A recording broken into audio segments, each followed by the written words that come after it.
Hello everyone, in this video we discuss types of EDTA titration.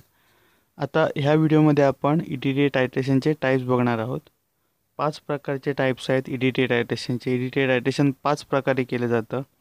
एक म्हणजे direct titration, second back titration, third replacement और displacement और substitution titration, fourth alkalimetric titration and fifth indirect titration. आता आपण पहिला example बघूया direct टायट्रेशनचं. As the name suggests, in this technique, metal ion is directly determined by adding standard EDTA solution. Since at the required pH, suitable indicator is available, which gives color change to indicate endpoint, and metal ion is capable to reacting instantaneously with EDTA. आता हे direct टायट्रेशन आहे. नावाप्रमाणेच इथे आपण काय करतो, आपलं टायट्रंट म्हणजे आपलं ॲनालिस्ट सॅम्पल आहे, ॲनालिटिकल सॅम्पल, ते आपण डायरेक्ट EDTA बरोबर टायट्रेट करतो. आपण काय करतो की ते डायरेक्ट EDTA बरोबर टायट्रेट करतो. एक सुटेबल pH आपण ॲडजस्ट करतो यूजिंग बफर सोल्युशन. त्यानंतर आपण इंडिकेटर वापरतो आणि इंडिकेटर आपल्याला इक्विव्हॅलेन्स पॉईंटच्या वेळी कलर चेंज देतो. आता सोपं एक्झाम्पल बघायचं झालं तर आपण आत्तापर्यंत FY/SY/TY मध्ये EDTA टायट्रेशन केलेलं आहे. आपण मेटल आयनचं ॲनालिसिस करत असताना आपण सॅम्पल घेतो. त्यामध्ये ह्या आपल्या केसेसमध्ये बफर pH 10 वापरून आपण pH 10 ॲडजस्ट करतो सोल्युशनचा. इंडिकेटर म्हणून आपण EBT वापरतो आणि आपण टायट्रेशन करतो. एंड पॉईंट आपल्याला काय मिळतो इक्विव्हॅलेन्स पॉईंटच्या इथे, तर वाईन रेड टू ब्ल्यू हा एंड पॉईंट आपल्याला बघायला मिळतो. ही जी मेथड आहे ह्याला आपण डायरेक्ट टायट्रेशन मेथड असं आपण म्हणतो. The solution containing the metal ion to be estimated is buffered to the desired pH and titrated directly with the standard EDTA solution. It may be necessary to prevent precipitation of hydroxide of metal ion by adding some auxiliary complexing agent such as tartarate or citrate or triethanol amine.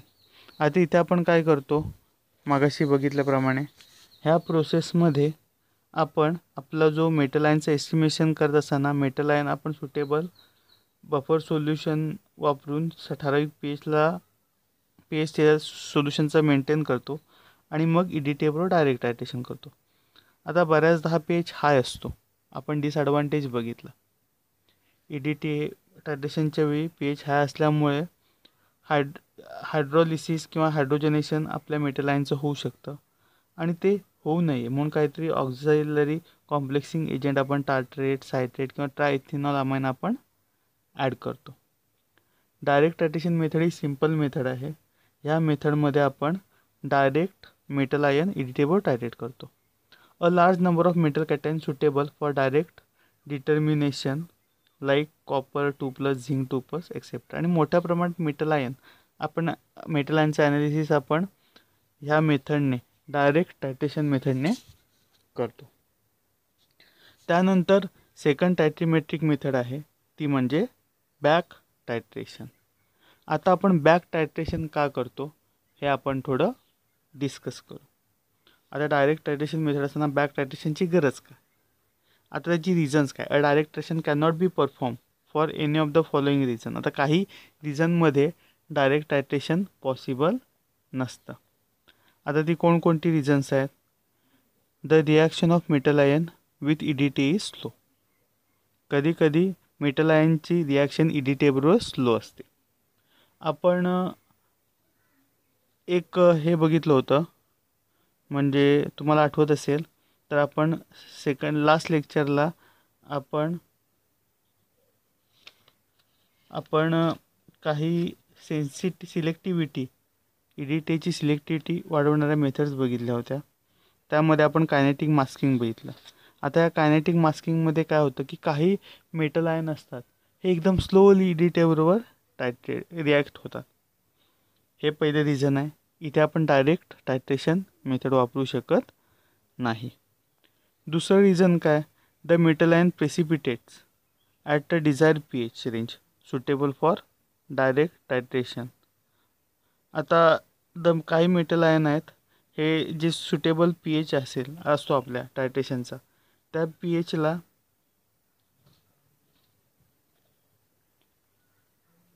pHला हे जे metal ion आहेत हे precipitate तयार करतात. त्यामुळे सुद्धा आपण direct titration method वापरू शकत नाही.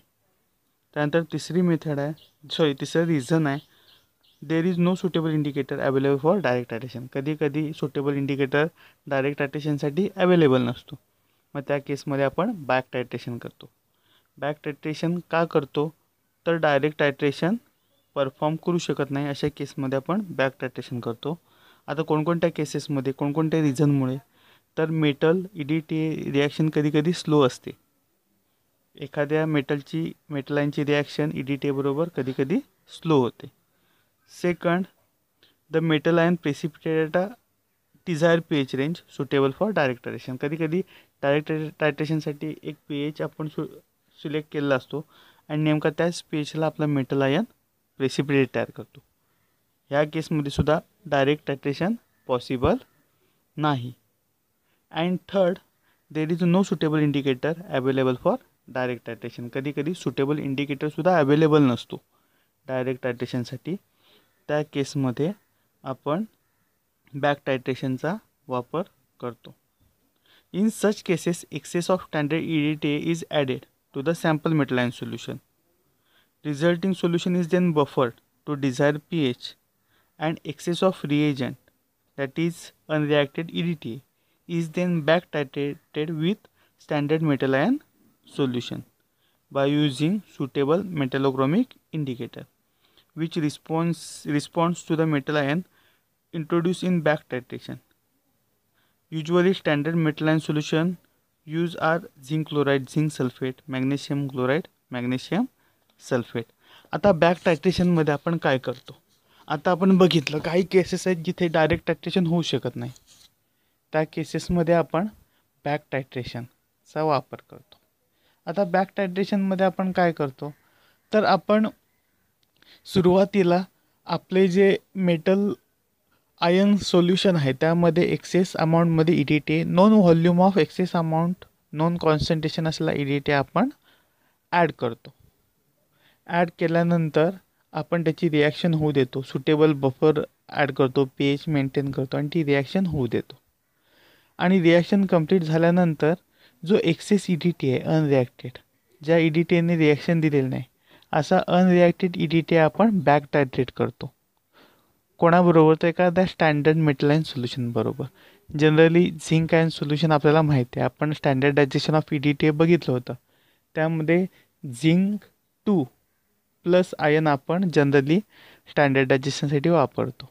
मग झिंक क्लोराईड, झिंक सल्फेट किंवा मॅग्नेशियम क्लोराईड किंवा मॅग्नेशियम सल्फेट यापैकी एखादा स्टँडर्ड मेटल आयन सोल्युशन वापरतो आणि जो एक्सेस EDTA आहे तो आपण बॅक टायट्रेट करतो. मग किती EDTA आपण ॲड केला, किती EDTA उरला, ह्याच्यावरनं किती EDTA वापरला गेला हे आपण काढतो आणि ह्या वापरला गेलेल्या EDTAवरनं मेटल आयनचं कॉन्सन्ट्रेशन आपण इझिली काढू शकतो. ही जी मेथड आहे ही आहे बॅक टायट्रेशन मेथड. ह्या मेथडद्वारे आपण जर डायरेक्ट टायट्रेशन मेथडने एखादी रिॲक्शन पॉसिबल नसेल, ॲनालिसिस पॉसिबल नसेल, ते ॲनालिसिस आपण बॅक टायट्रेशन मेथडने आपण करतो. आता नेक्स्ट मेथड आहे ती म्हणजे डिस्प्लेसमेंट, रिप्लेसमेंट किंवा सबस्टिट्यूशन टायट्रेशन. ही आपण नेक्स्ट व्हिडिओमध्ये बघू.